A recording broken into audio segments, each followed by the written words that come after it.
journalists in the building. Sylvain, you speak better English than I do. Oh, fantastic, so no. I think we're good. Voila. Asseyez-vous. Go on then, Em. Go on then, Em. All good. Yeah, of course, Phil.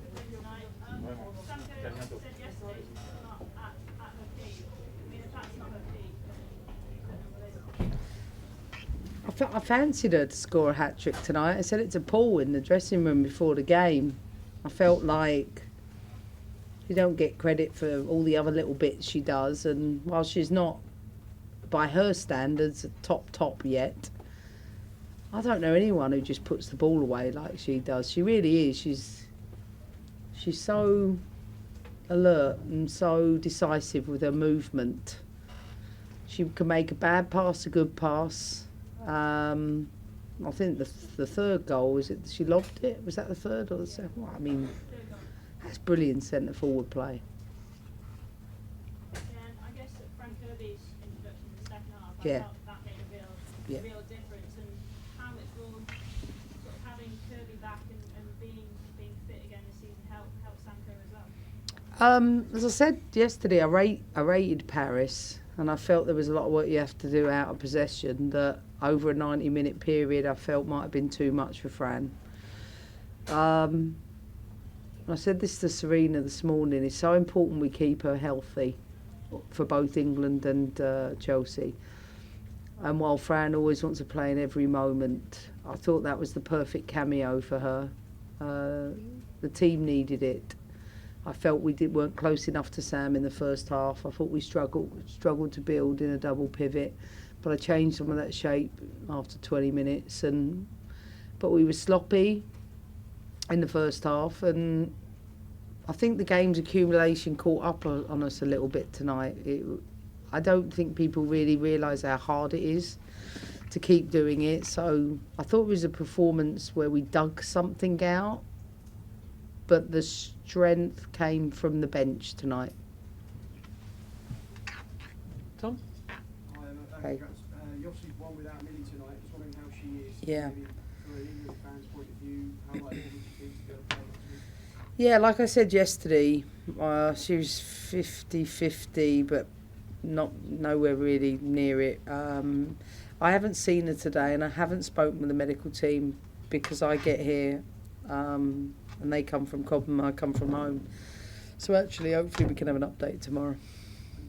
Just another question, if that's okay. Obviously, you played here in front of some great turnouts at times, and last season in this competition, a great crowd. What was it like tonight? A little bit flat with a smaller crowd.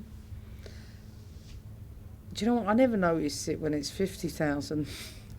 To be honest with you, so for me it doesn't make any difference. In fact, it helps me. I can actually coach a little bit more and they can hear me. So from my perspective, it was great. I think, of course, you know, we all want the numbers to be greater, but I don't think I'm the right person to sort of go into the strategy behind that because I'm not the one developing it. But there is certainly work to do across, you know, every game to make sure we keep building out our numbers, but it didn't affect the team. Can I also ask about the group more generally? Hacken won tonight, so it seems quite a competitive group. What are your thoughts on the chances of progressing? Yeah, I mean, confident. We should have 6 points. It's not our fault we don't have 6 points. And all I can focus on is, you know, controlling that. And as I said, when you got a lot of games, we had the 3 games in 6 days. I think tonight was the impact or the fallout of that. I thought we looked really leggy in the first half. So, you know, that's something to be mindful of. But the importance of the squad means that I think when we're facing Häcken or whomever, I still think we got the qualities to progress from this group, and that's our aim. Emma, a couple of words on Anne-Catherine Berger. First, the goal for Paris. Goalkeeper maybe a little bit questionable on that moment, but then some huge saves in the second half. So really bounced herself back from that kind of mistake. Yeah, I think in an out swinging ball, the goalkeeper shouldn't come. But I think We lose our marker too. I think it's two things. I think she is someone who really does make herself big, and she's difficult to get beyond. We caused our own problems. Sloppy, too many touches in the wrong places, didn't release the ball in the right moment, and they're a tidy team, very narrow, but they also played in a 4-2-4, so they had bodies high. And their best chances came, like I said, from us being ridiculously sloppy, and you need your goalkeeper to do that sometimes, and she did it. You mentioned about so many games in quick succession, another one coming up pretty quickly with Leicester. A bit of a revitalised Leicester team as well. What are you expecting from them? They're the most aggressive team in the league, factually, statistically. They allow the fewest number of passes per defensive action in the league. They have demonstrated in the first half against Arsenal, I think, maybe I didn't watch the Conti Cup game this week, but the game is about 1v1 duels and then very transitional. So it's a game literally where you have to compete with that first before you earn the right, I think. And if they're to continue to play in the same way, we all know there's going to be spaces, but equally there's threats because they commit bodies forward and they're brave and aggressive. So I think every game's hard. Just final one then. With that in mind, how happy were you to be able to take Sam and Lauren out of the action a little bit early in time? They asked to come out.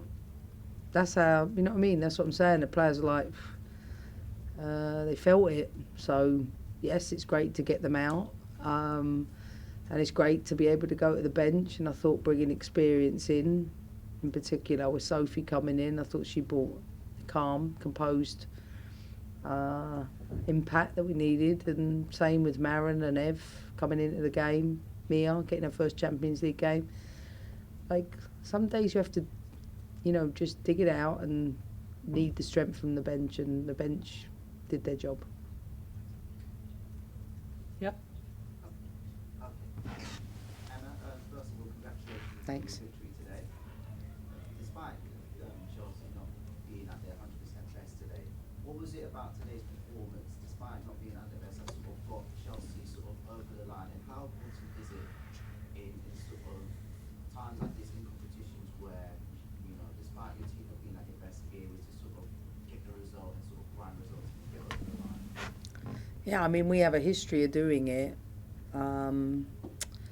I think the thing I enjoyed the most was adapted within the game really, really quickly.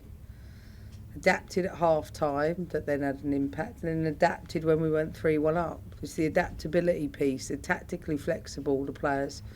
We can build in a single pivot, we can build in a double pivot, we can build low fullbacks, we can build with one low fullback, one high fullback, we can play with 1 7-11 out wide, one tucked inside, we can play in a box, we can play round the corner passes to the 9, then we can play lots of different things, and everybody's clear. And that's still with lots of different players and new players coming into that. So I think we continuing to show the sides that I think are important in the top games. How far do you think sort of Sam is from her like top level of conditioning, and how long does that take, and how good is it that she can still be in the final third without that?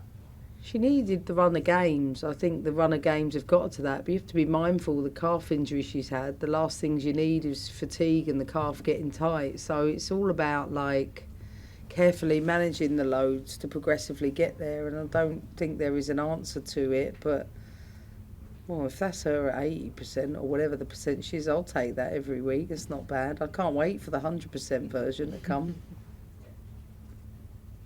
Any more for any more? Molly? You were saying about Fran and how we need to be careful with everything. I mean, even if Millie is fit to take part in those games, obviously they're huge games for England in the context of the Nations League, but I imagine you'll have a similar sentiment for Millie kind of going forward to get her through the end of the season. Yeah, like I said with Millie, I think, you know, she rushed to get back for the World Cup. There's going to be a cost to that. So, you know, I'll take guidance from the medical team when I speak with them about it. And, you know, I believe in, like, you have to get certain things right. You know, sometimes you can play with little niggles and sometimes it's okay. But people like Sam, believe it or not, a lot of footballers carry injury a lot of the time. They're in pain a lot of the time. But figuring out which one is one that can have a bigger impact or not, sometimes that's a judgment call, sometimes it's accumulation, that things don't go away or the pain starts shifting. Like, there's a lot of things that you have to factor into that, and that's why when I speak with my medical team, just to get an update, hopefully I will when I leave here, just to get an update of how she's doing, but we do have to be mindful of that. We don't have a press conference tomorrow, so any more questions on Leicester at all? There's no press conference tomorrow? I knew that would make your day. So, use it quickly. One more from Sophie.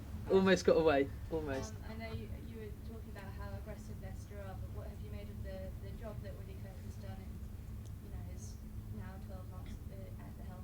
Willie's a, seasoned manager, and you can see that this year. I mean, what progress Leicester have made, and they really make it difficult for every team. They don't care who you are, and I like that. He's very bold and brave in the way that they play. And personally, I like them games because I don't like people moaning about that stuff. Like, I'm the ref in our training sessions, and can you imagine how bad I am?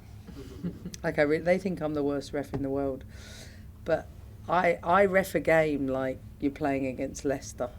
I'll never ever blow the whistle. You have to cope with your duels, get up, go again, and I love that mentality that he's instilled in his team. They're very front-footed. It's fun to watch. I'm sure it'll be fun to play. Cheers. Cool. Thanks, everybody. Cheers. Thank God.